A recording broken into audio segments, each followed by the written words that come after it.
अटा चकटिबा पड़ोनी कि बेलिबा पड़ोनी मात्र 10 मिनिट टाइम रे गोटे कप अटारू एमती बहुत सारा परिबा दिया अटार चकुली बनई कि रेडी करेंगे जोटा कि खाइबापी आलू पराठू अधिक टेस्टी लगे।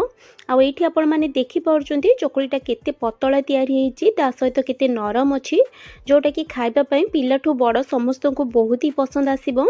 से आपण मैंने वीडियो को पूरा देखूँ। रेसिपी जदि पसंद आसो लाइक और शेयर करेंगे। चैनल नुआ थिले मो चैनल को सब्सक्राइब करने और जदि फेसबुक पेज देखुए प्लीज फॉलो करेंगे। ताहले चलतु रेसिपी को स्टार्ट करनबा। नमस्कार, किचन सिद्धलक्ष्मी को आपण मानक बहुत बहुत स्वागत। रेसिपी बनवाई ये देखो मु 250 ग्राम गोटे मेजरिंग कप रे गोटे कप मापिक अटा नहीं जो थी कि 10 ରୁ 12टा अटार चकुली आराम से बनिकी रेडी हो। आपण मैंने निज आवश्यकता अनुसार अटार परिमाण को कम बेसी करेंगे। ता सहित ये देखो मु गोटे सीझा आलू नहीं आलू को ना मु प्रथमे ग्रेटर रे ग्रेट कर नेबी। सीझा आलू पकेबा द्वारा अटार चकुलीटा बहुत ही नरम होबो, ता सहित खाइबा पई मध्य बहुत ही स्वादिष्ट लागिबो। एठी देखंतु आलू को मु बढ़िया भाव में पूरा ग्रेट करी नेची। चकुली को आहरी हेल्दी आउ टेस्टी बनैबा पई एठी हमें किछि वेजिटेबल ऐड करबा। और वेजिटेबल रे एठी देखंतु मु छोट गोटे गाजर और छोट गोटे कैप्सिकम नेची जोटा कि मु रफली काटिकी रखिछि। ता सहित गोटे इंच अदा नेची ताकु मध्य काटिकी रखिछि। दुईटी कंचा लंका नेची। आपण माने ना ये सब वेजिटेबल रु जोटा पसंद नथिबो ताकु स्किप करि परिबे और निज मन पसंद रो अन्य जे कोनोसी वेजिटेबल मध्य ऐड करि परिबे। प्रथमे आमे ना ये सब वेजिटेबल को पूरा छोट छोट करिके चॉप करि नबा। सेथिबाई इठी देखंतु मु गोटे ग्राइंडर जार यूज करछि। आपण मानक पाखरे जदि चॉपर थिबो चॉपर रे मध्य करि परिबे। ग्राइंडर जार रे आमे काटिके रखितबा सब वेजिटेबल सब को ऐड करि नबा। जेहेतु या बिना पियाज रसुण रे बनाऊँगी ना से पियाज को ये स्किप करी। आपण मैंने जदि पियाज रसुण खाऊा दिन मानक बनाऊे ताले निहाती भाव ये पियाज को ऐड करेंगे। एबे या ग्राइंडर जार रे देकिना मु जस्ट 4 ରୁ 5 सेकेंड या पल्स मोड रे चलैकी नहीं आसी। और आपण मैंने देखिपुंट वेजिटेबल सब केते बढ़िया भाव में चॉप हो जाइए।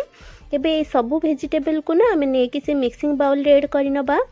आपण मैंने जदि वेजिटेबल को एमती भल भाव में पूरा चॉप करके टिके ऐड करेंगे ना चकुलीटा बनवाई आपण मानकु सुविधा हम। ता सहित खाइबापी मध्य टेस्टी लगे। सब वेजिटेबल को ऐड कला परे ना ये आम स्वाद अनुसार लुण ऐड करनबा।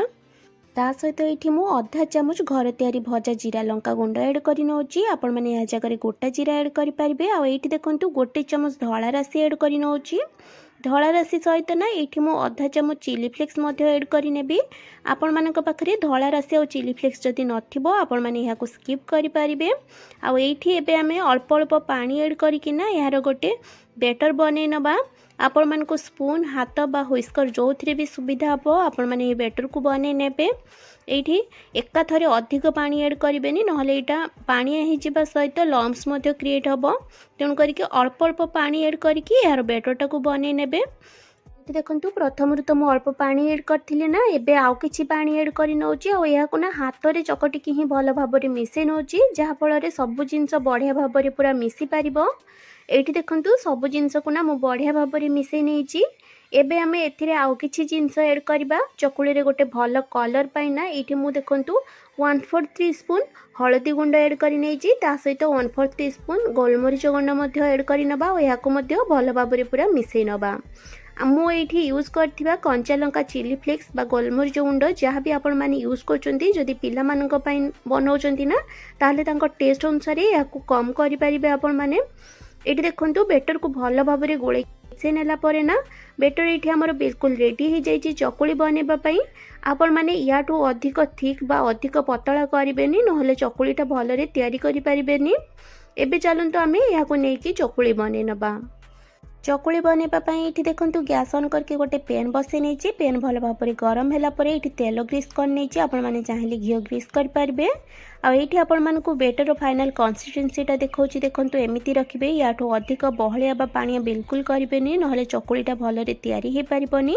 आ चकुली बनवा पूर्व एमती टिके मिसई नेबे। तापर गोटे चटू बेटर नहीं पैन रे एमती भल भाव में स्प्रेड करने। ये देखो बेटर को मुझे भल भाव में स्प्रेड करना गोटे चकुली को बनई नहीं। एबे यहाँ आम कभर कर नबा। कभर करके 1 ରୁ 1.5 मिनिट कुक हवापाई छाड़दबा जहाँफल सब जिनस बढ़िया भाव में पूरा सिझी पार। या कुक करने टाइम रे गैस रो फ्लेम को लो टू मीडियम रे रखिबा और मीडियम फ्लेम रे गोटे चकुली बनेबा पाई ना आपण मानको हार्डली 3 मिनिट टाइम लागी पारे। गोटे मिनिट पर ये देखो मु कभर खोली और चकुली उपरटा पूरा ड्राए हो जाइथिला। टिके तेल ग्रीस कर नहीं अन्य साइड को उल्टे दौची। एपट सेपट करके चकुली को किसी समय कुक कला परे देखिए जितेबाला चकुली बथ साइड रू ना एमती हल्का कलर चेंज हो सेतेबेले चकुली को आपण माने बाहर कर नहीं पारिबे। एठी देखंतु गोटे चकुली ना बढ़िया भाव में मोर पूरा रेडी हो गलानी याकू मु बाहर कर नेइची। आ एठी आपण मानको आ गोटे चकुली मध्य बनै की देखै दोची। प्रथमे तेल टिके ग्रीस करने तापर गोटे चटु बेटर नहीं कि एमती भल भाव में स्प्रेड करने। जेहेतु वेजिटेबल को आम बहुत छोट छोट कर काटिचे ना या स्प्रेड कर बिल्कुल भी प्रॉब्लम हेनी। या कभर करनबा कभर करके गोटे मिनिट मीडियम फ्लेम रे कुक हाँपाई छाड़दबा। आ गोटे मिनिट पर ये देखु कभर खोलुची। चकुली उपर एबे टिके तेल ग्रीस करनबा और चकुली को अन्य साइड को उल्टे दबा। सेम प्रोसेस रे एपट सेपट करके किसी समय कुक कला पर ये देखु सेकेंड चकुलीटा बनिकी बिल्कुल रेडी हो जाइए। सेम प्रोसेस रे सब चकुली को बनै नहीं कि निज मन पसंद जेकोसी चटनी सॉस नहले तो दही सहित यहाँ एंजॉय करेंगे। यहाँ खाली भी खाइबापी ना बहुत ही टेस्टी लगे। आपण मैंने निश्चय गोटे थर ट्राए करूँ। आ केमिति लगिला मते कमेंट सेक्शन में निजर मतामत जनवाई जमा भी भूलें। माँ लक्ष्मी समस्त मंगल करूँ यही कामना सहित आज रोचे। पुणी आसबे आउ नुआ रेसिपी नहीं कि से पर्यंत स्टे सेफ स्टे हेल्दी। जय माँ लक्ष्मी।